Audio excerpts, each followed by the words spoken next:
Hey, it's your old pal Slim, and this is 70mm podcast for movie fans. Just like you, disclaimer at the top of this show, we're not experts, but we do love watching movies. With me each and every episode is my close friend and artist, Danny Haas. Hello. And our close friend and movie insider, Protolexis. Orlok, retire. Drock forever. Every movie that we cover is connected to a theme for that month, and this time it's maybe our most popular theme ever, Monster-tober. Danny's pick this week is the oldest film we've ever covered on the history of the show, Nosferatu from 1922.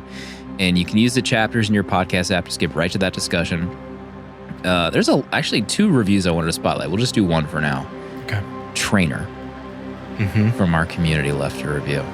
Quote, on Letterboxd, 102 years later and the horrors of real estate have not changed. Also, I don't know, if some rich dude I just met says, wow, your wife has a great neck, maybe stop hanging around that person. It's good advice. Easier said than done.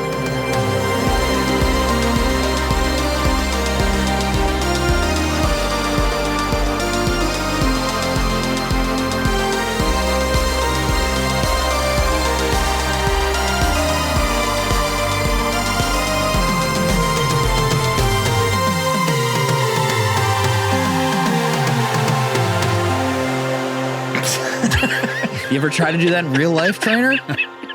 It's pretty difficult. The other review I wanted to spotlight was from Clarence. Quote, featuring perhaps the very first moose knuckle committed to celluloid. Thanks to a pair of particularly ill-fitting trousers, viewers have been able to see far too much of Gustav von Wangenheim for over 102 years. Wait, does somebody have a still of this? Also, I didn't realize that was the lead's last name. I had to verify. I was like, is Clarence making a joke and calling him That's real? Wangenheim? Or I'm assuming it's like Vongenheim. You know, that's his real last name. Maybe that's how it started. Maybe that's where the word became popular. Moose knuckle? I don't believe this. William P. says, enhanced by AI 4K upscaling. I literally just watched the scene where he's like backing into the corner and you can see the moose happening in Wow. AI 4K upscaled glory. Okay? What? That is his name. Gustav, come on the show if you want to discuss what happened while filming that scene.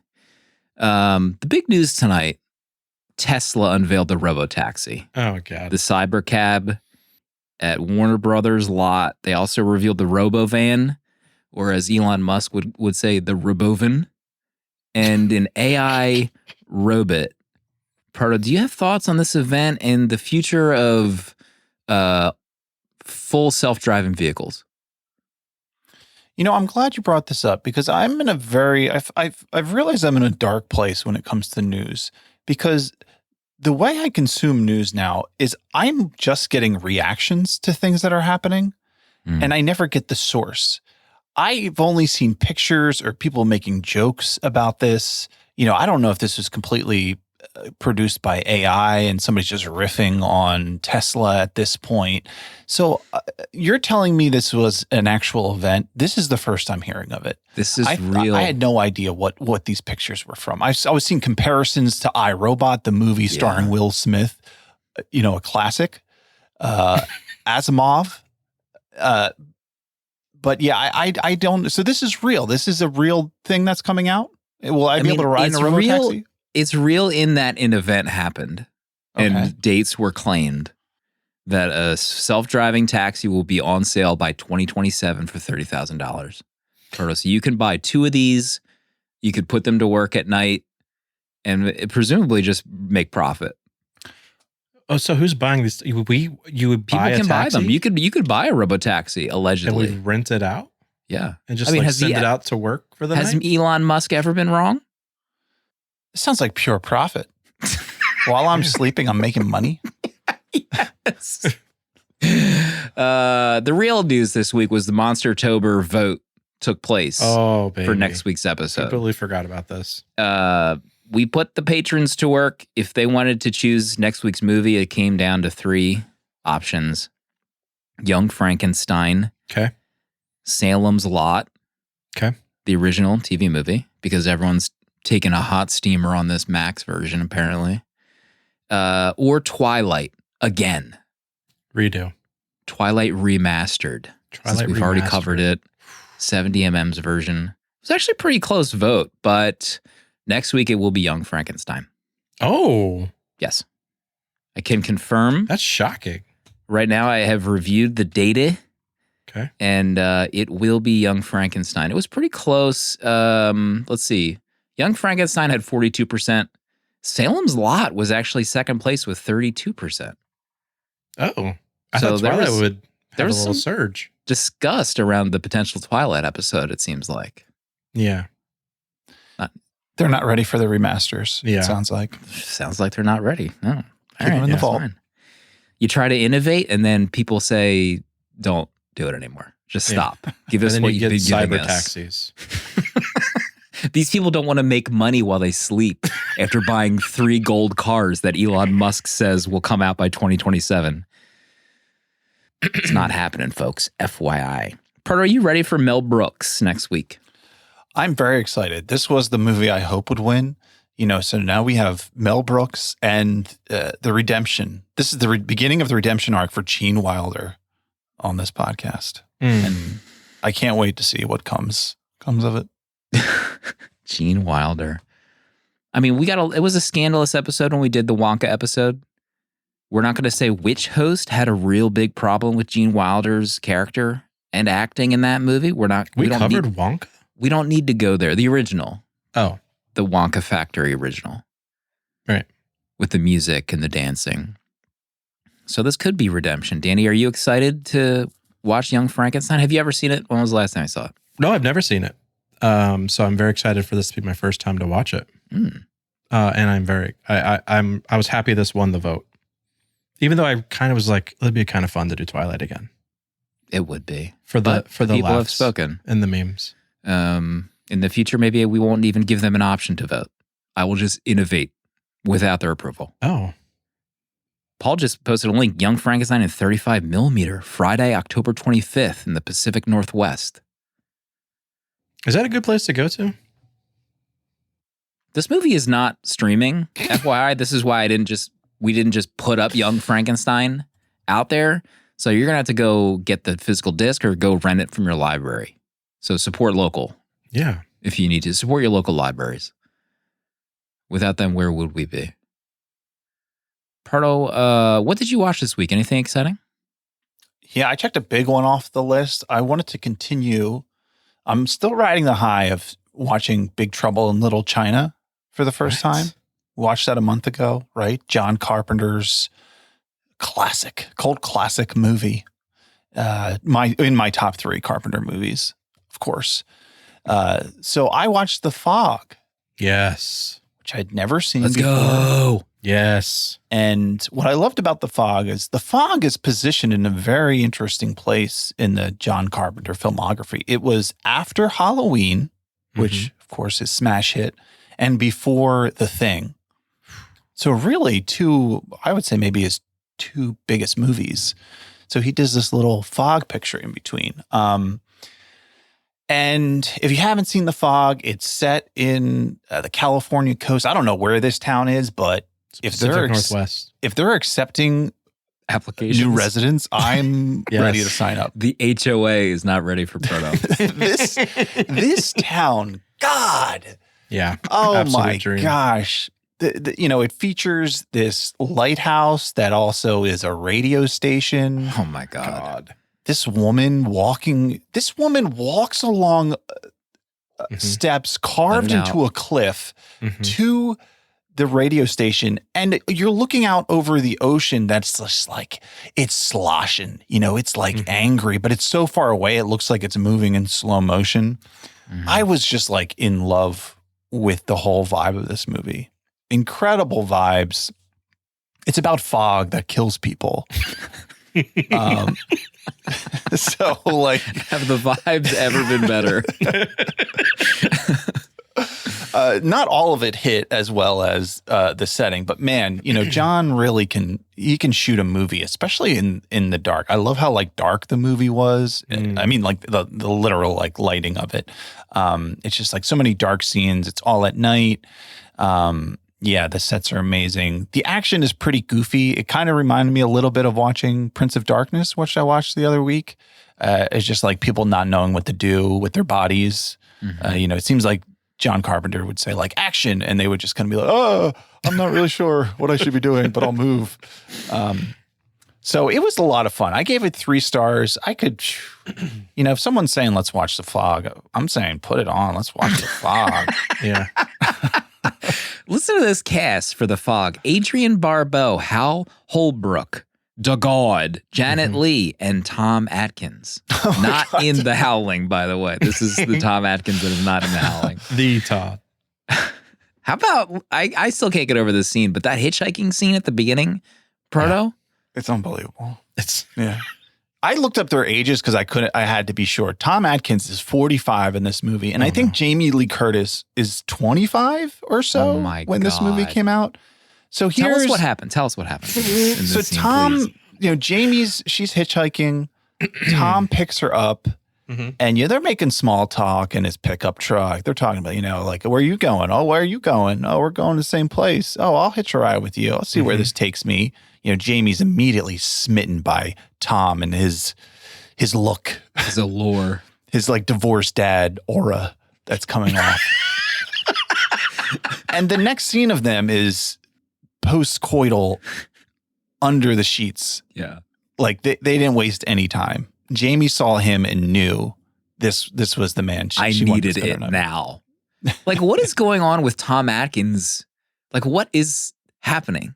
I mean, he does have the divorced dad aura in Halloween 3. And remember, he gets it on with the gal multiple times very quickly in Halloween 3. Oh, yeah. That's right. He has it. He has it. Something was cooking in the 80s where if you were a divorced dad in your 40s, like you were getting action everywhere. Hitchhiking, looking up a Irish plot to murder the planet. Like it was happening no matter what you were into. Or maybe Tom had some serious dirt on Carpenter and he just had to give him the lead role in all the movies. Oh, my God.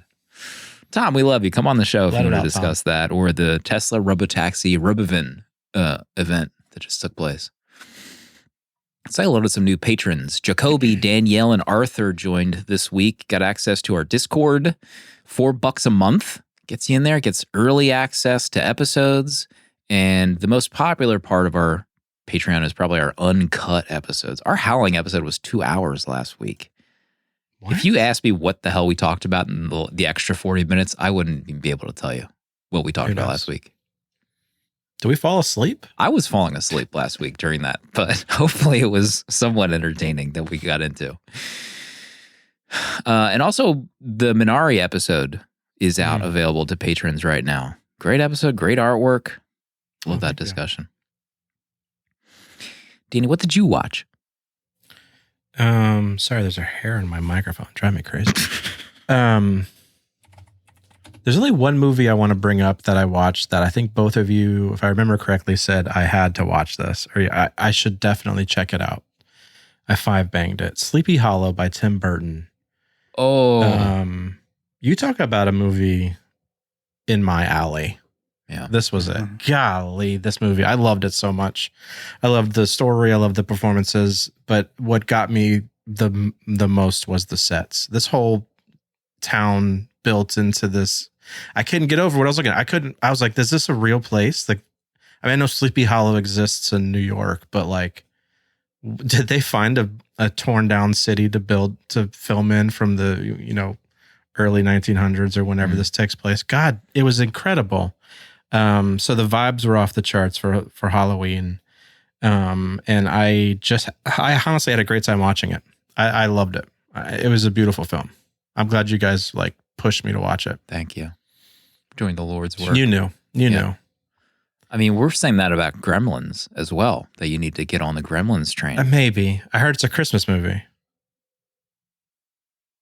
Alleged. Stay tuned. Yeah. Don't let these Christmas movie, the mob interject. The Christmas mobs. They're rubbing your elbow, waiting for you to Their ask. jingle bells are coming.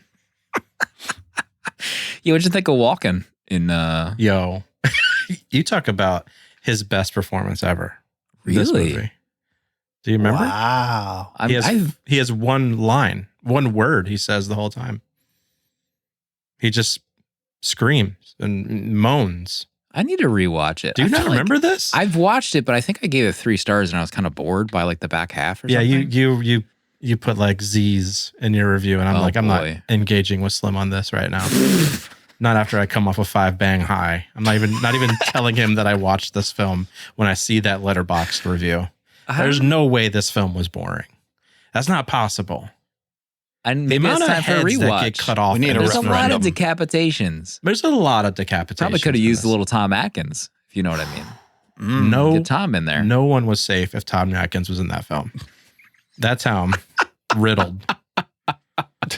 Nobody walking right for a week after Tom Atkins rides a horse through Everybody there. wishing to be decapitated after Atkins makes his move on that town. Berto, I saw that you watched Iron Man 2. I meant to ask about this. No. Oh, boy. Do we want to get into this Iron Man 2 viewing? What is going on? We can just touch on it. What is going we're on? We're a big Fortnite family. My boys, we're very much into Fortnite, okay? And Marvel is going hard in Fortnite, right? The skins, It's Marvel all the time. the financing for the skins alone is out of control. Second mortgage. Second more, my credit card is maxed out. 5% V-Bucks. APR. On I have a these skins. V-Bucks credit card at this point. So my youngest, he had a fever over I guess it was the weekend or maybe it was That'll do Monday. Oh yeah, they were off on Monday for Columbus Day. So he was home with a fever, and he likes Iron Man, and I saw that we had started Iron Man 2 maybe a couple months ago. So we were already half hour in. I was like, if you're willing to resume, if I can press resume, we can watch the rest of this. So we did. And that's really the story. I mean, this is, this is the Mickey Rourke, Blatt, Russian genius, tech genius, who's reprogramming, what's his face, guy from the moon. What's that guy's name? The guy who was in the moon. The guy who's the... Are you talking about? I don't know what's going on. The guy Sam who's guy in in the Galaxy Quest. Sam Rockwell? I know you're trying. Yeah, Sam Rockwell. Sam Rockwell. Yeah. Sam Rockwell. He's always dancing. Yeah, he's doing the Sam Rockwell thing. Hey. And then, of course, you got the cherry on top of just RDJ. Yeah. And the thing I took away from it, I just can't believe, at this point, 50 Iron million. Man 2, I cannot even stand RDJ, Iron Man 2. We have 10 more movies of him as Iron Man. And now we're 15 years after this movie, and they're giving him all the money to come back into the Marvel universe. It's just this. But he's not going to be tap dancing RDJ, whipping his head around wearing his orange sunglasses. He's Victor Von Doom. He's pissed off. Ooh, okay. You're convincing me. He's wearing tight pants. Oh. He's not wearing his pajama bottoms. Chinos. I was about to ask about that scene. Is that the first one? That looks like a first one. No, this is the beginning of the second one, actually. Oh, God. Yeah, he's at the race. Look at his goatee. Formula If that One. isn't the most painted on goatee you'd ever see. Elon Musk looks like a different human being. What is going on? How long ago was this movie? 50 years? 2010. Judging by the aging that I'm witnessing in real time? It looks like that guy from the Home and Garden channel. Sam Rockwell. Dave Bromstead. We'll get the intern to check on that. Meaning, do you want to talk about the horror movie, Danny, or should we say that for the Which uncut? one? You watched a Shudder exclusive. Oh, you're right. Did I log it? Why didn't it come on my log? Daddy's Head. Yeah, on TikTok, there's a few film people on TikTok I follow. They, basic reviews, but a few of them brought up Daddy's Head, the made for TV or made for Shudder, the Shudder original. Whatever. Streaming on Shudder only. I don't know how they I say just it heard over four there. different branding opportunities for Shudder Listen. in 10 seconds. Daddy's Head. This is it leans into the kind of grief trauma of horror films. It's the son and the stepmom just lost his dad, her husband, to a really bad car wreck. Happens in like the first 3 seconds. It's like it says right off the bat. We got the death of the dad, and so what happens is I guess it would be called a mimic. The horror villain's like a mimic shows up. Demonic mimicry. Yeah, demonic mimicry. This is like a mimic shows up and it shows itself has the face of the dad. And so it's like luring them out into the woods, et cetera, et cetera. And it's fun. It's honestly a fun movie. It's nothing like super amazing. I think that's why it's a Shudder original. It's not going to make itself into theaters anytime soon. Cinematography is really good in it. It's a great looking film. And actually both the lead performances are fantastic. I think it trying to be this kind of grief kind of storyline instead of just like straight up horror, it kind of falls a bit short when we got movies like Babadook and stuff like that kind of are aces at it. But it's fun. It's a fun movie. You have a few minutes to watch it. Allegedly there's no CGI used in this film, so I'm not sure how some of it's made because some of it looked like bad CGI, so maybe that's why they had to come out and say it. But I had a good time. Good movie. Reminds me of the time I watched, was it Alien 3 or 4? And I wrote in my review that it had like some of the worst CGI I'd ever seen of like the aliens running around, and someone like corrected me that it wasn't CGI, it was all practical effects. Not you being corrected. No. I mean, please just rewatch some of that movie and you don't know what you're seeing right there. Anyway, there you go. I'll talk real quick. I haven't watched any movies, I don't think. What are you doing? Busy weeks over here at the old Slim household, but I started reading a book that I told Danny about on Apex one night. Yeah. Batman Resurrection. You heard about this? Oh.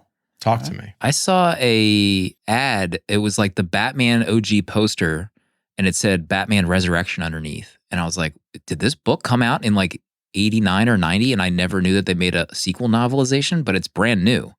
John Jackson Miller has written like a sequel novel that takes place after 89 and before Batman Returns. So it's on Spotify audiobook. I can't read, so I have to listen to the audiobook. It's pretty good so far. Oh, it's an actual book. It's a real book. Yeah, it's a 14-hour audiobook.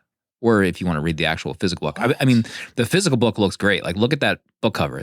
Whoever was in charge of producing Warner Brothers, the trade dress for that novel knew what they were doing. I'm sorry. Trade dress? Yeah, I think that's what it's called. Trade dress. What if we just add the word resurrection to Tim Burton's poster? Yeah, that was like an all-day meeting, and someone said that 30 seconds in, and they just cut out early that day. Like, yeah, we're done, actually. You can have your 4 hours back. So how far in are you? I'm probably about 90 minutes in, maybe 2 hours.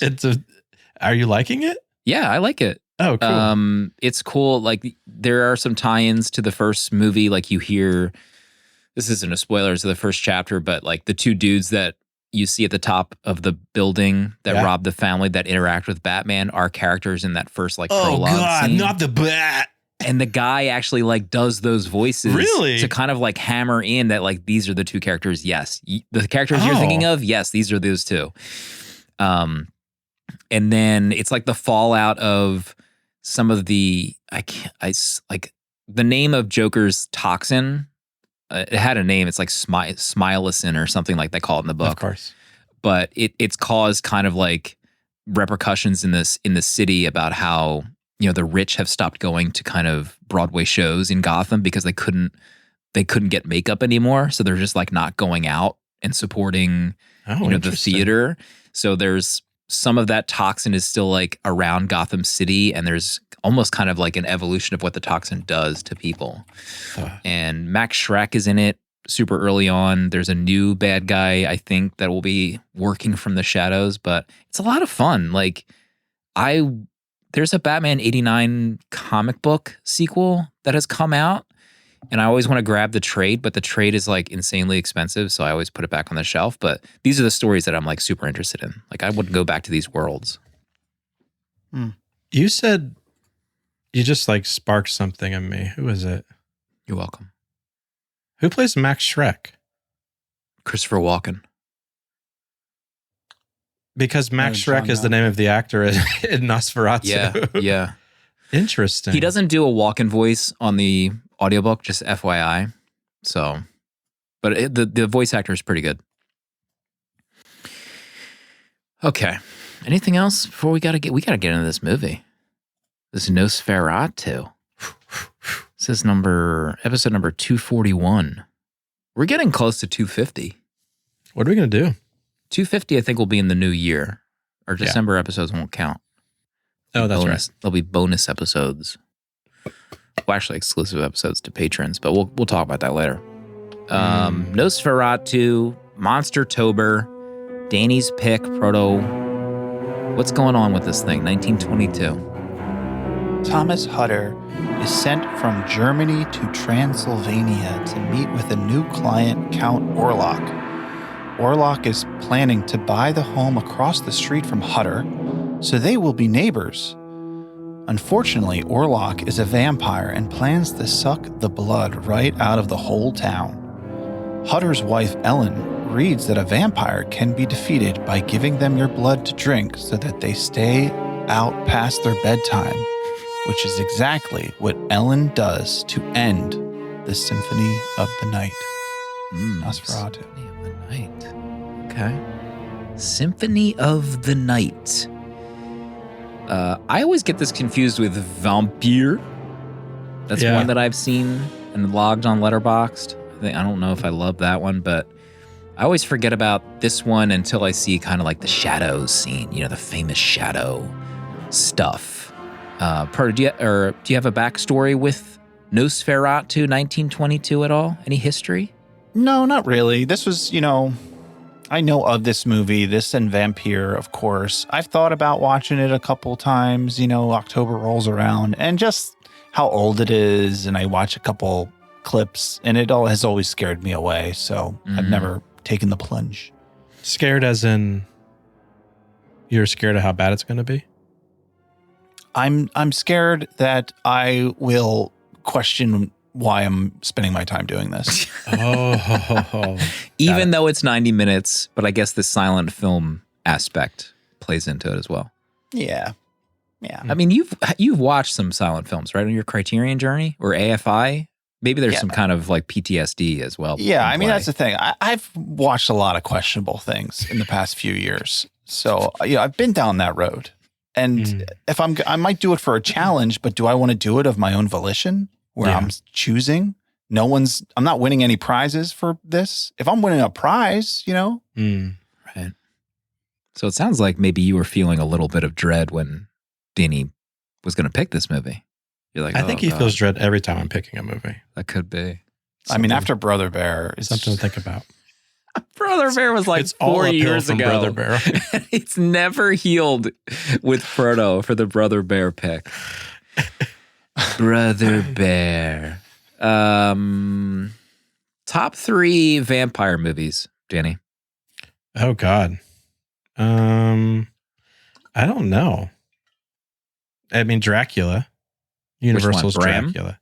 Or the original Universal. OG. Is that what you're saying? OG original Universal Okay. Dracula. Bram's is up there now. Ford Coppola's is up there for me. I don't know. what about A Girl Walks Home? Oh, Don't you like that one? Yeah, you love that banger. movie. Yeah, I'll put that up there. Let's put them up there. Top 3. That'll be my 3. Done. Love it. Frodo? Definitely Coppola's Drock. I also really love Tony Scott's The Hunger. What is that? That's a vampire movie? Yeah, that stars David Bowie, Catherine Deneuve, and Susan Sarandon. That sounds like it's going to be a lovely movie, a Yeah. lover movie. Insane we haven't covered it on this show. It's like a modern vampire story. Really cool premise. Really love that one. And then I also love the Abel Ferrar movie. What is that one called? Hold on. Tap it up. Abel Ferrar. The decibels coming from that keyboard right now. Oh, I see it. Oh, The Addiction. Oh, yeah. Yeah. What a banger. 1995. It's a pretty I good did like list. the one with Loki and Tom Hiddleston. Yeah, Hiddleston and Kate RDJ. Blanchett. Was it? No, Tilda Swinton. Oh, yeah. Isn't that something like We Lay in Bed in the Shadows? Or We what Lay was in that Bed one in the called? Shadows. Only Lovers Lovers. Left Alive. Yeah. That was pretty close. That was a good one. Mine probably includes Coppola's The fantastic movie, which obviously on this watch, I did like the pointing at so many scenes like, oh yeah, I remember this from Dracula, Bram Stoker's Dracula. Near Dark, I really like.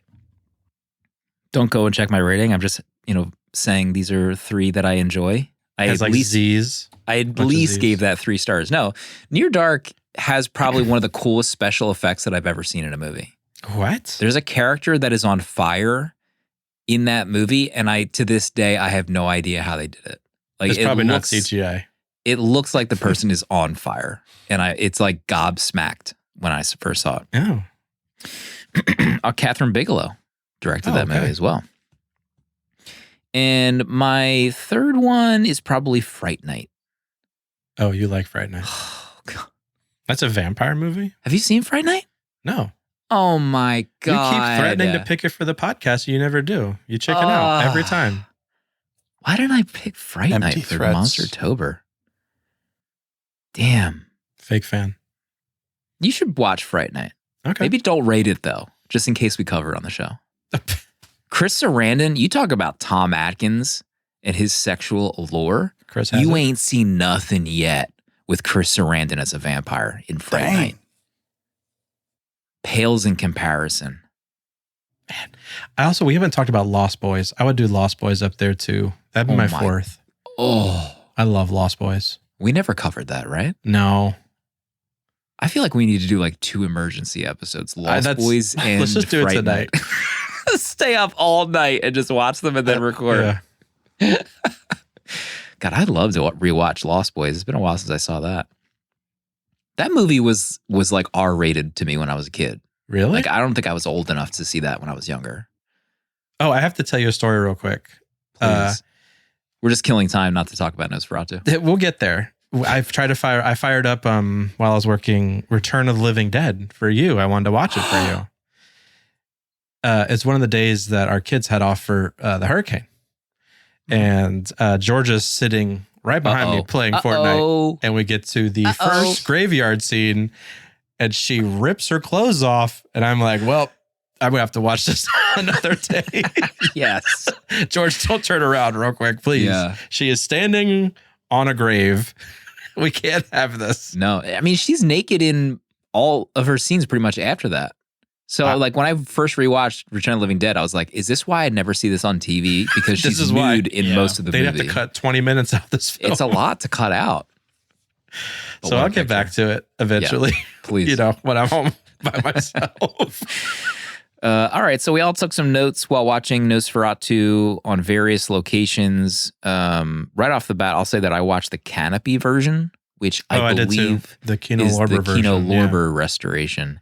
And then today I started to watch what I presume is some kind of AI upscaled 4K on YouTube, which actually looked pretty freaking good. Really? Yeah. Proto, what version did you watch? I watched whatever was on Tubi. It was called the 100th anniversary edition.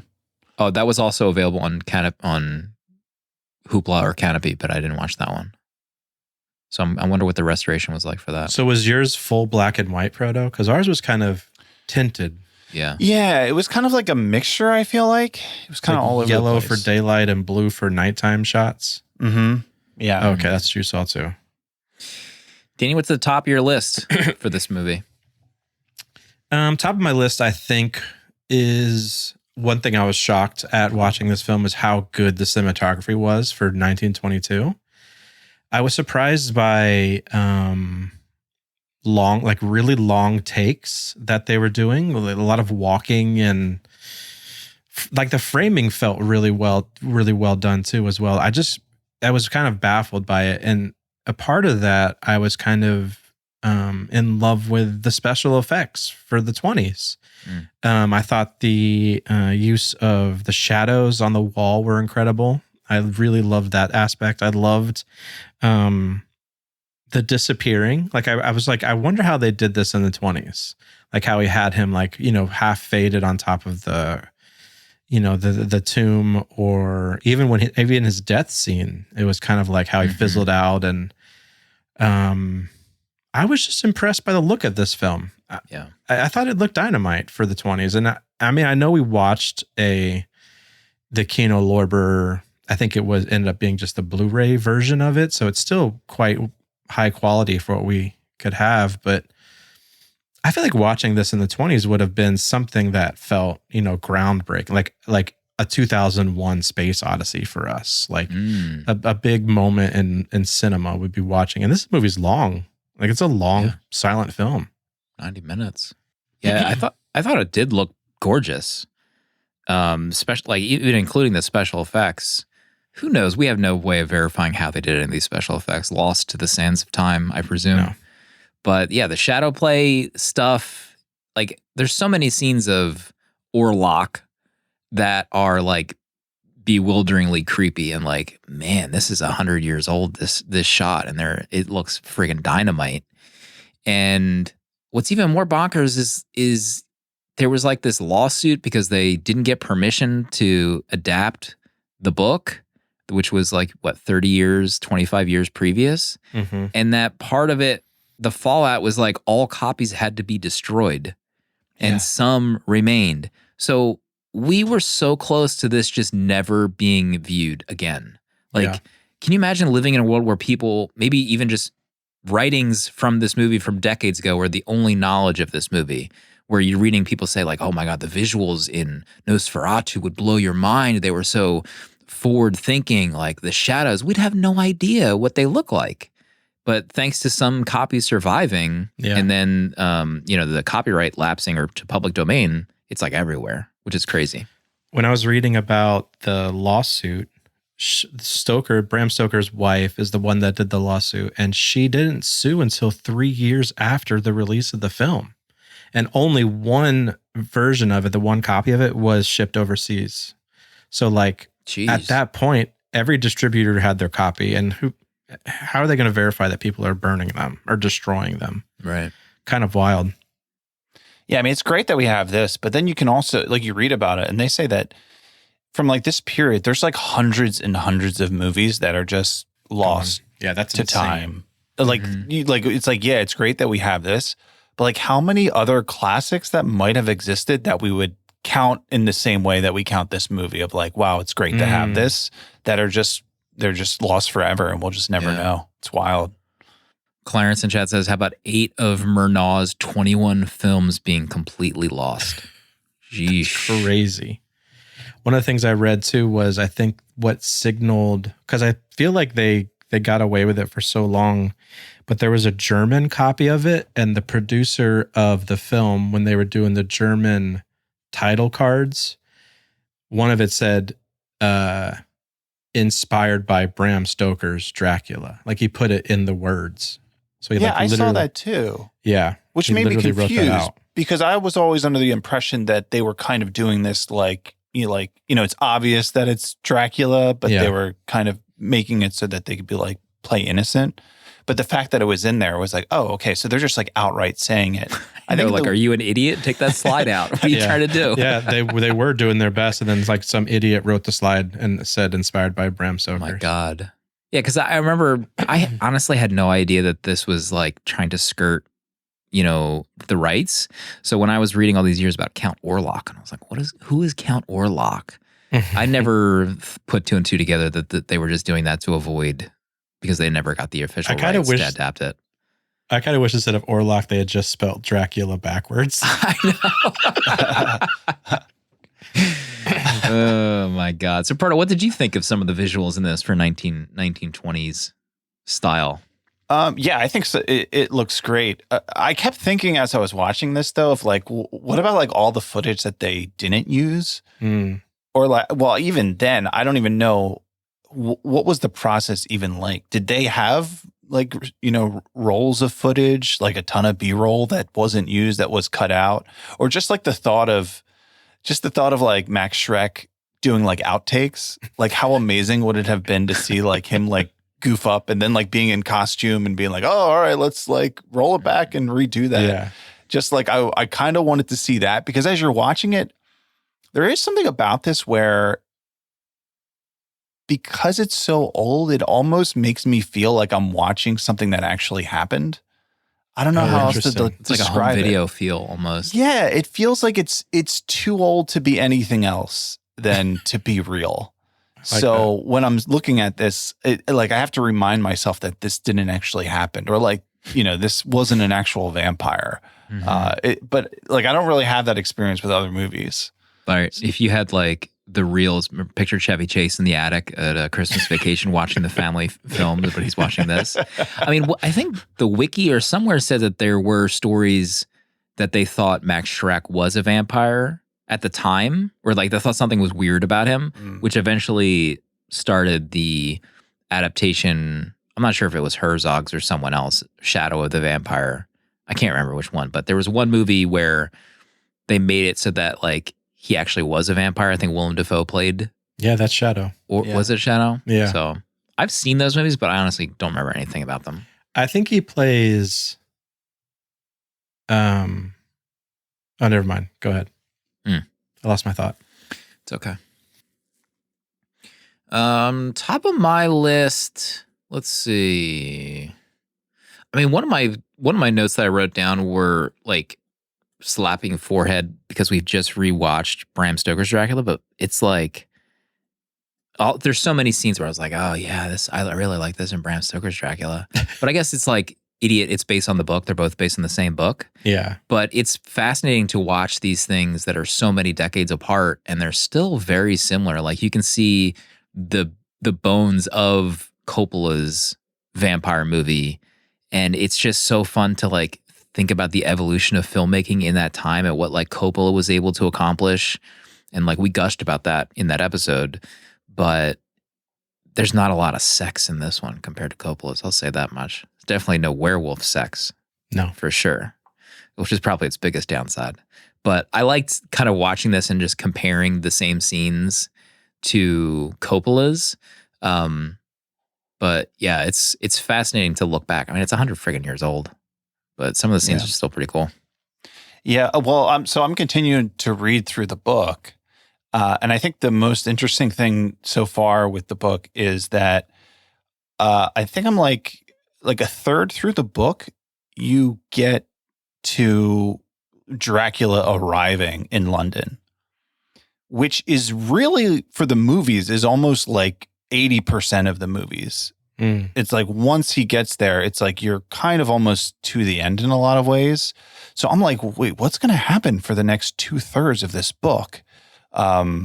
So far it's like the whole scenario with Lucy being sick and like turning into a vampire is a big part of it, like Van Helsing showing up. So that's been going on for like maybe 50 pages so far.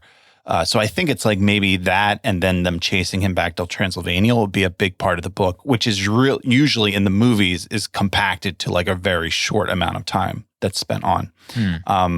But a difference just reading the book was, you're saying how like, Coppola's was so sexualized. It is like in the book, it's like that whole scene of her being bit by the vampire. It's like she sleepwalks, she goes out to a garden, and then Mina sees her and like a shadow like hunched over her. And that's all that's described in that scene. So it's much more vague and not in the way that Coppola presented it. And then of course in this, there isn't even like this other woman at all. Rest in peace, Mina. Mina. D. One of the greatest scenes in that movie is when he says his own name in that letter. Yours, D. Pardo, what's the top of your list for this feeling? Well, I'm interested to hear about what scores that you guys heard for the soundtrack. So mine with the to be cut, I don't know. I didn't look up what it was called, but it was basically like this like moody piece with this woman who was kind of like crooning. Oh, really? Yeah, it wasn't like necessarily, I don't know if she was like singing words. It was almost more if she was like crying out, like moaning throughout the movie. Man, a lot of hate in the chat for this version. People have been dumping on the TV score. Multiple people don't like. I actually liked it. Oh. I thought it fit. I felt like it fit. It was very moody, and I think like the score, you know, it's not. It doesn't. Like a silent movie score is more like atmospheric than contextual to like what's actually going on. And the way now like scores are so like they're, you know, every track is made for each scene and it lines up perfectly. This is kind of like they just slap it on and it just creates a mood. I like the mood that it created. It was kind of creepy. It was like ethereal, and it worked, I thought, pretty well. So I'm curious as to what you guys heard and how it affected your viewing.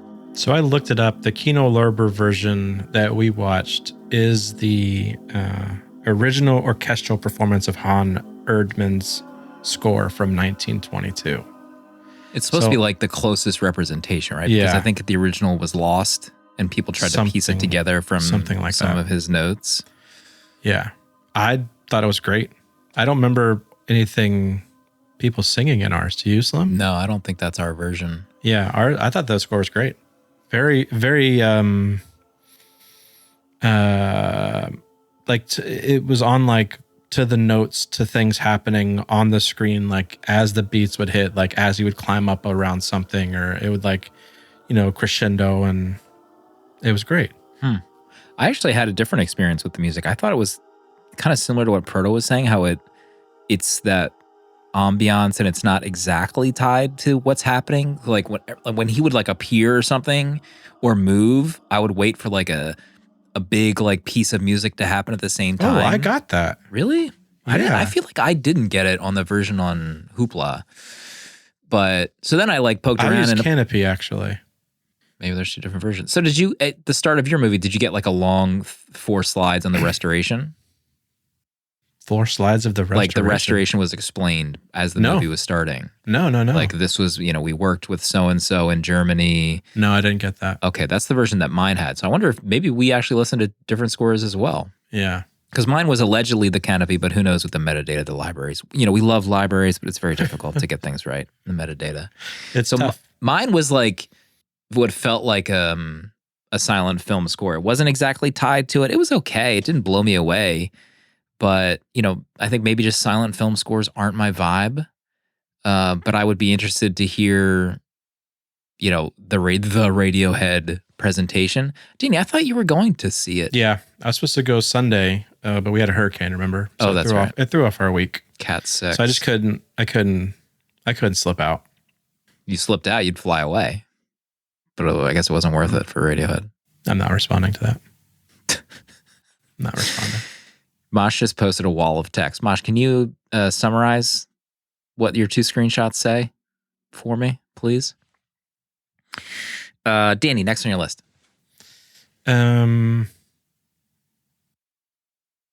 on my list, I think what I was impressed by is how much of the stuff that I was watching felt like it inspired so many movies after it. Like either like the Universal monsters, like the gothic horror or Hammer films. There was like something about the performances and the way it was shot that I was like, man, this felt like it was the beginning of how, or like the blueprint for how horror films would be, or at least this style of like gothic horror would be presented from here on out. Because so many shots are like, oh, this is like inspired by, you know, this film. I kept thinking of Universal's Dracula so much. And it just was like, man, it felt like it started like this renaissance of gothic horror. And I was just really impressed by it.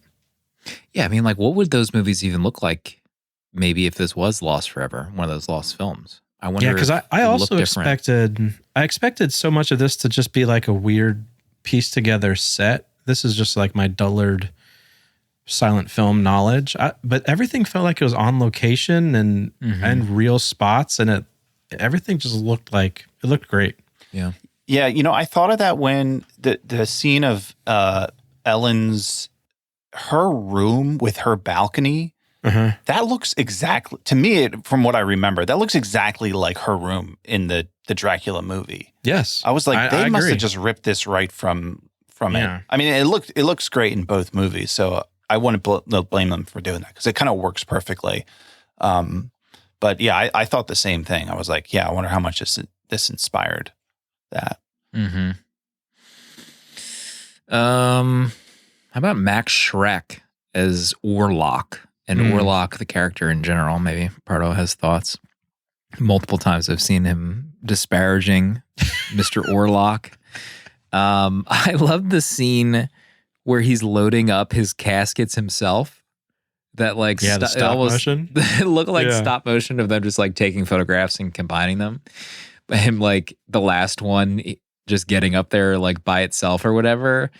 And then I like kind of forgot about the entire like, is it the Demeter? The boat. Yeah. I forgot about that plot until, it started happening.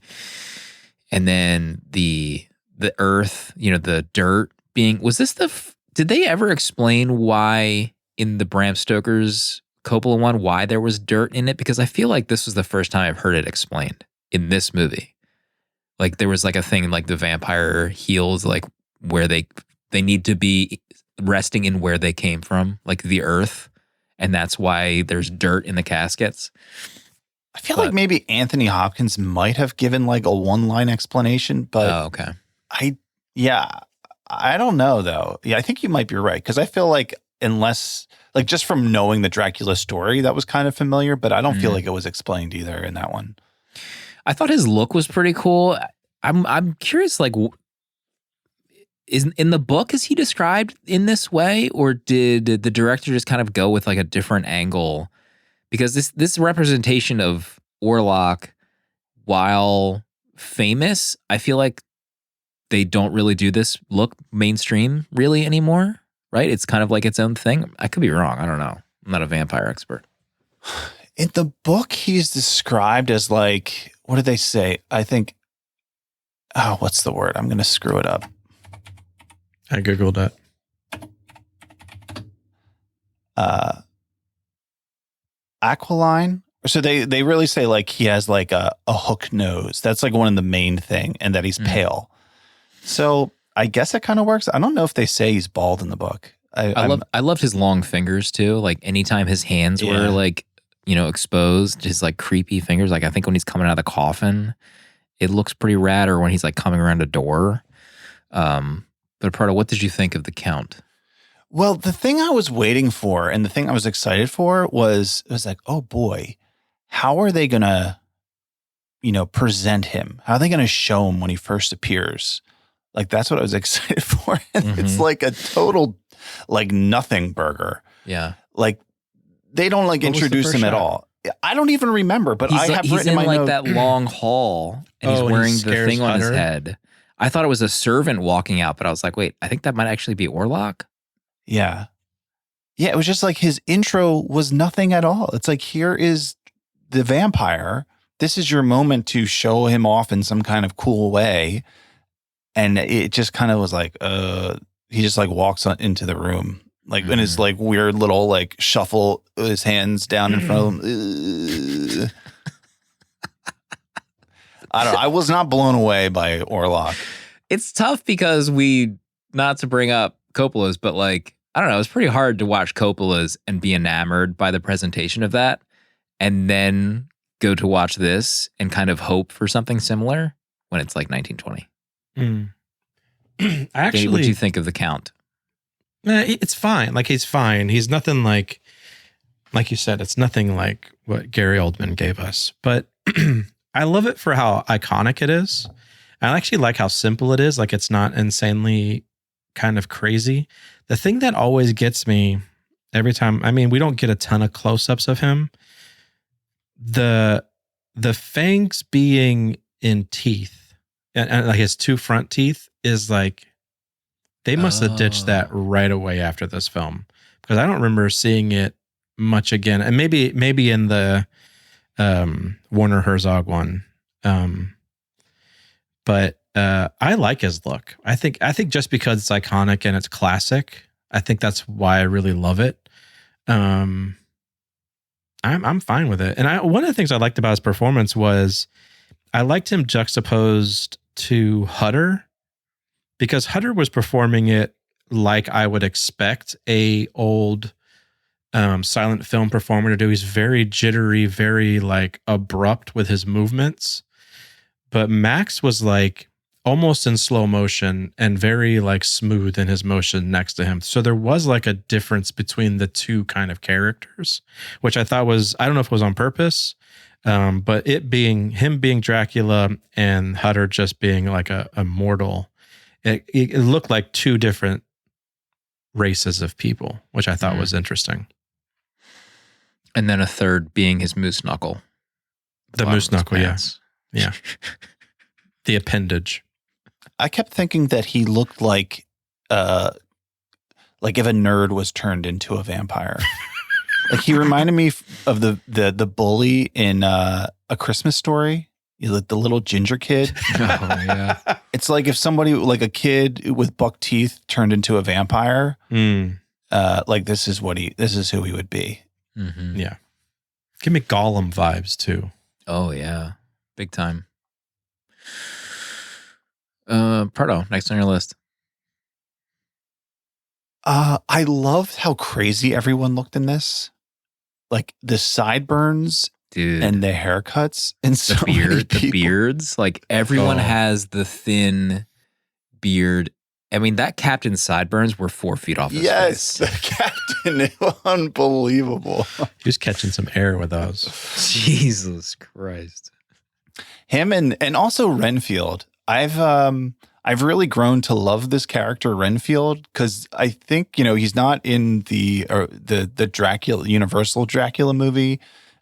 He wasn't in other ones that I've seen. So seeing him in Coppola and now in this one, just that character of waiting for his master and eating the flies. In the book, he catches flies to feed the flies to spiders, and then he collects spiders, and then he feeds the spiders to, I think it's rats, with the hopes that he would eventually get a cat so that he can then like drink the blood of a cat. Oh my God. Jesus, just go buy a cat.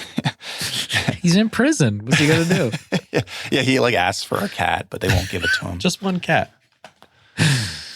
What was his name in this one? Knock? Knock, yeah. Dude, how about those scenes early on where he's just laughing with Hutter about like the deal?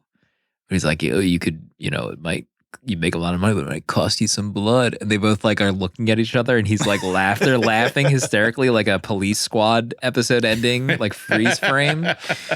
Oh my God, he's so creepy.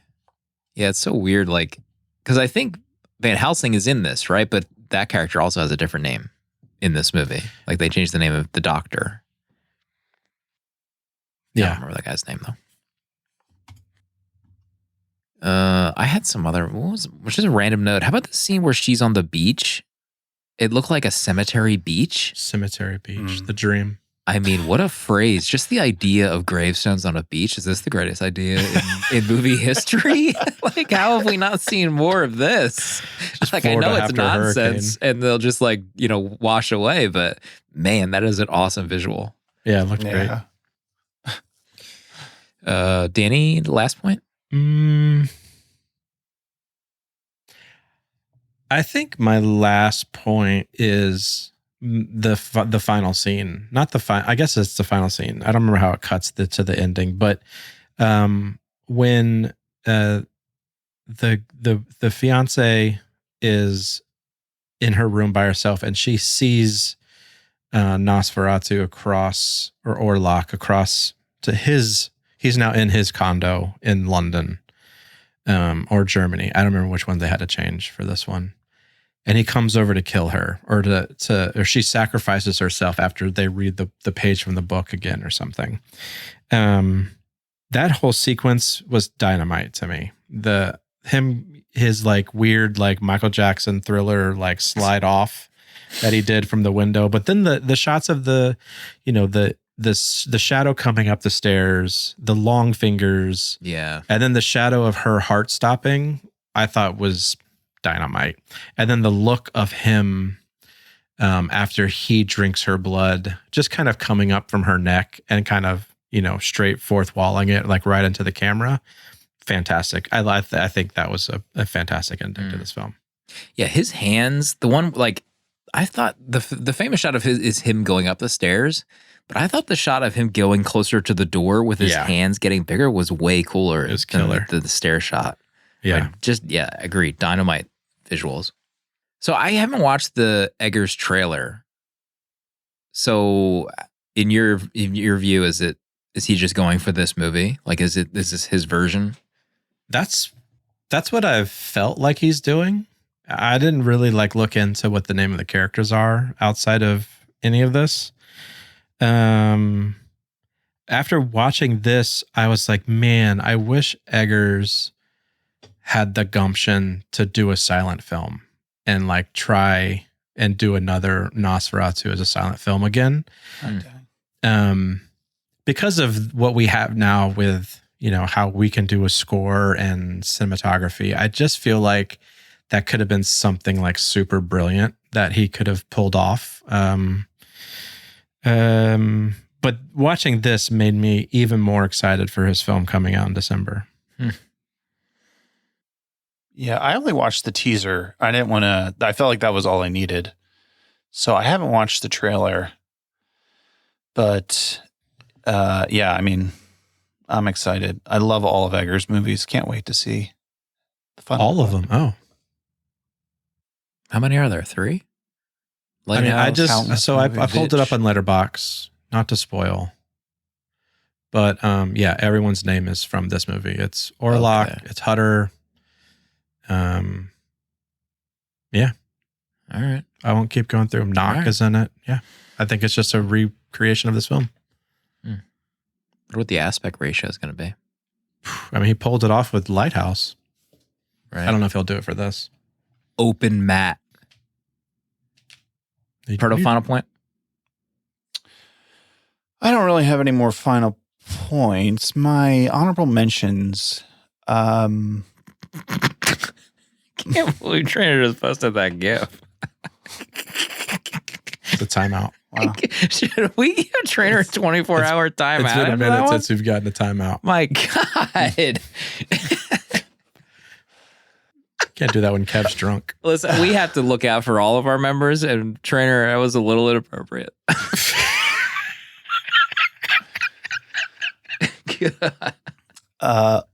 I love the choppy frame rate in some of this. I think I've grown to love like that a lot more in movies, especially like animated stuff where like things that have like picture book animation, where it's like a really slow frame rate. I watched a movie recently for Bat and Spider called Heroic Times that is shot in that way, where it's mostly like paintings, but it like, slowly moves through the paintings. And this kind of has like that feel in certain points where it's just like the frame rate's so slow that it looks like that. So I felt like that kind of just like added to the mood of this in a lot of ways. Yeah. I think my favorite shot in this is when Orlok gets off the boat and he's walking through town carrying his casket. Yeah. Yes. No one batting an eye. Yeah, it's like, doesn't he have any servants? It's so crazy.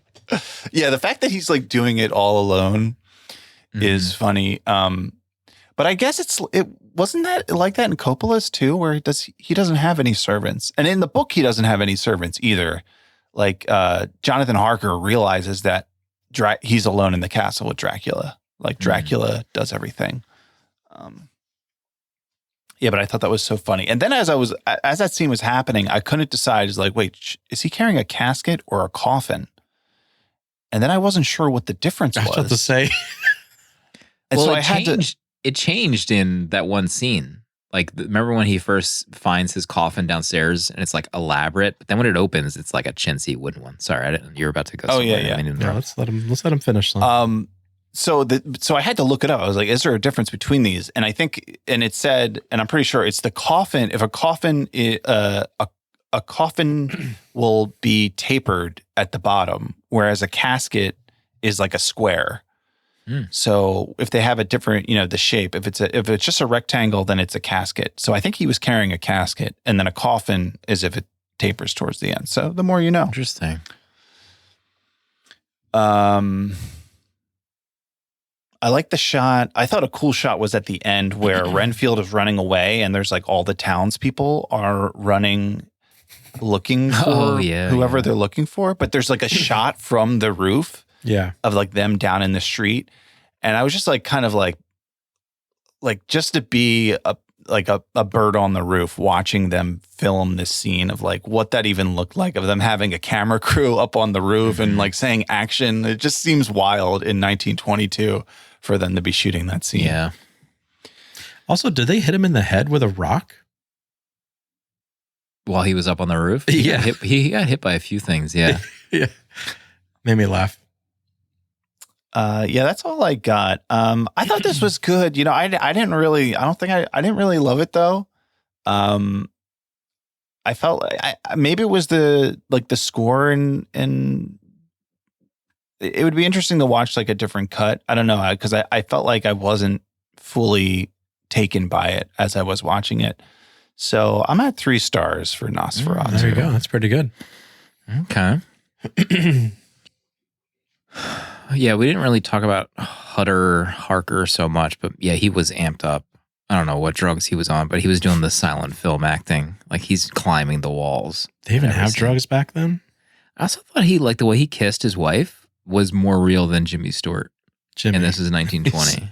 It's like, what was going on in that era where you just had to Can you imagine Jimmy as Hutter? Oh my God, yes. That'd be sick. Oh, yeah. God. Can AI? Just flailing about. AI solved this. Yeah, okay, the laughing. At a certain point, I wondered if Hutter was wearing white makeup. Like his face was so pale, and I'm wondering if this was just part of the vibe to make his, I don't know. It's just what they did back then. I also was cracking up at like him finding a book on Dracula or like vampires. Yeah. Like, what is going on? And then the next day where he like chuckles to himself that he was so worried and he just throws the book down the next morning. That was hilarious. I love the idea of thinking a bite was 2 mosquito bites on your neck. Oh, yeah. Right. That was pretty funny. Let's see. Opens the door and sees Orlok standing there like a freak. I don't remember what scene this was. I think it was when she was getting sick, but the doctor's like, it's just a mild case of blood congestion. What is blood congestion? Don't know if we still have that these days. COVID. There's one scene too, I think, where like they're comparing vampirism to like plants. Like I was just totally zoning out with those nerdy doctors who were like trying to sound so smart and stuff. I don't know what was going on there. The fly traps. The low trim beards were just freaking me out. I don't know what was going on. He rises out of that coffin in the boat. That was sick also. Yeah, that's a great shot. His creepy head coming out of the bottom of the boat. Fingers too.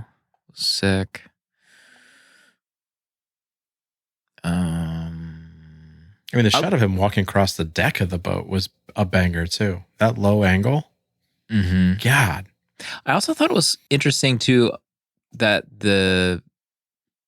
he wasn't turning people into vampires. They just like thought it was a plague. Is that in the book as well, Pardo? Like the plague aspect, or are people turning into vampires? I haven't gotten there yet, so I don't know. I don't know if that is an angle. It is an angle in the.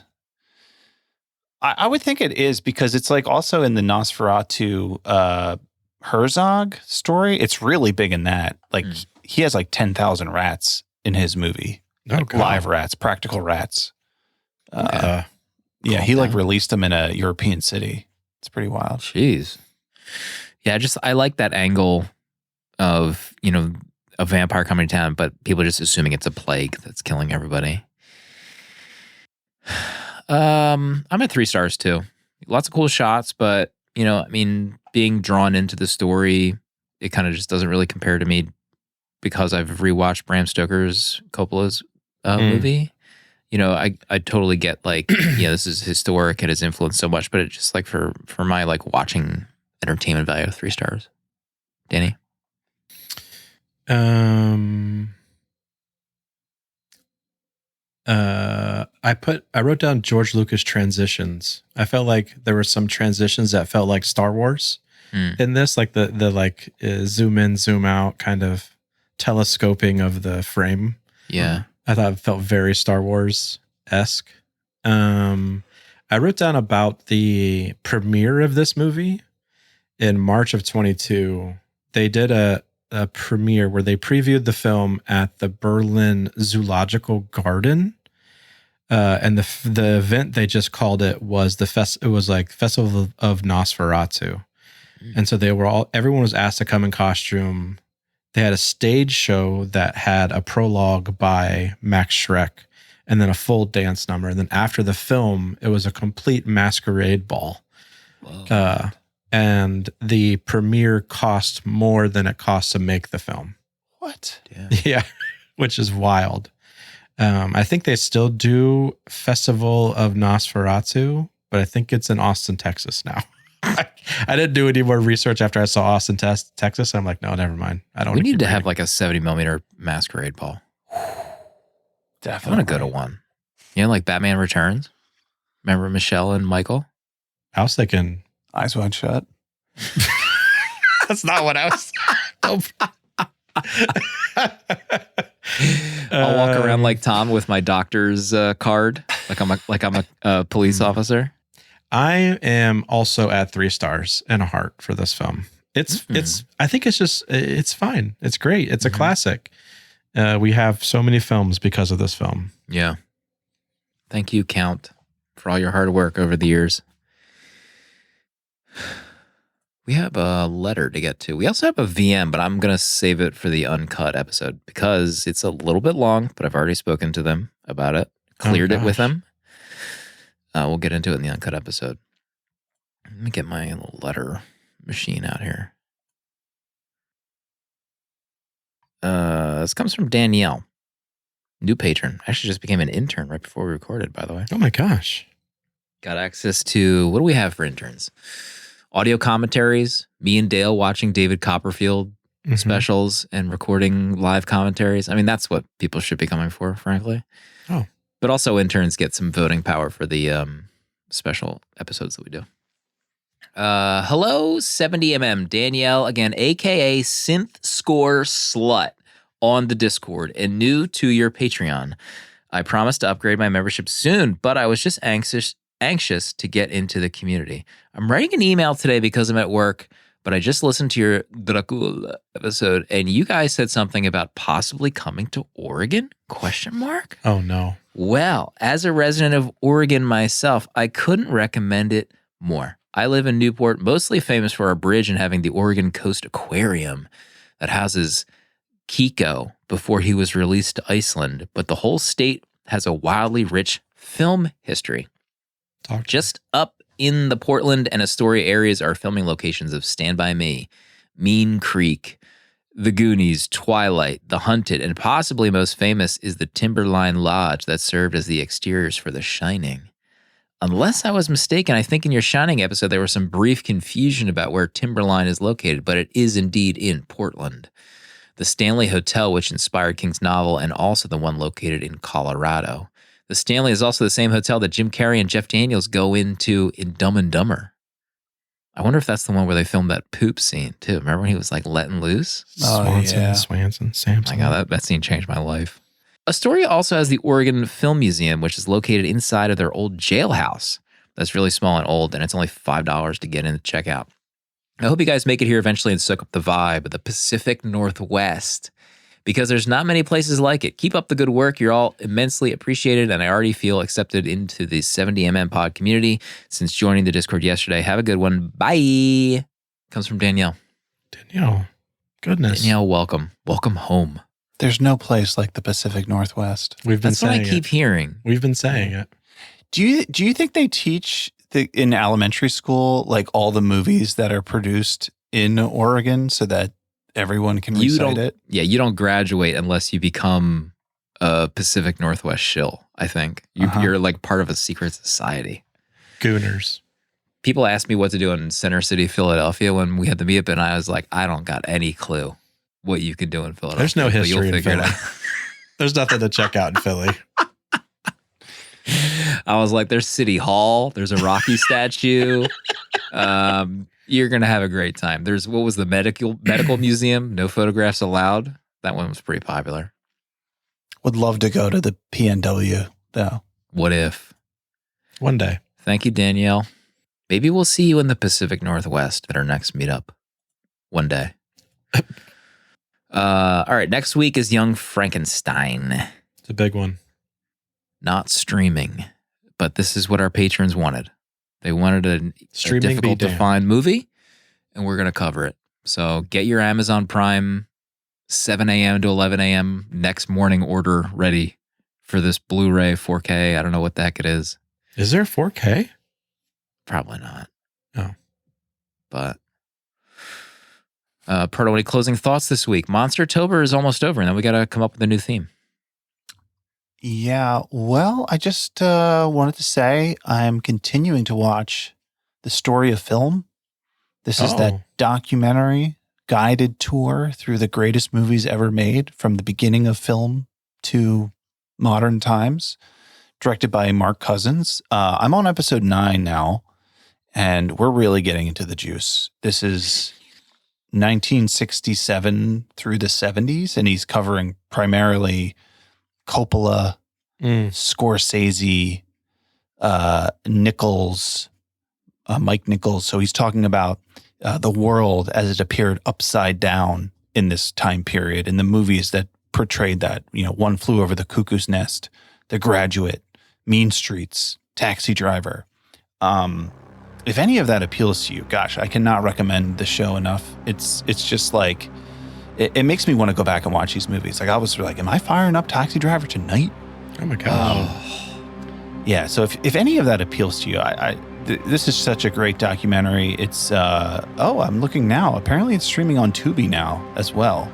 Hello. So I'm watching it on Prime, Amazon Prime, but if you don't have Amazon, you can watch it on Tubi, also on Hoopla. So it's out there. It's a great thing for all the film lovers out there. Can't recommend it enough. Film lovers, if you're listening, now is the time. And next week, for Mel Brooks, Young Frankenstein.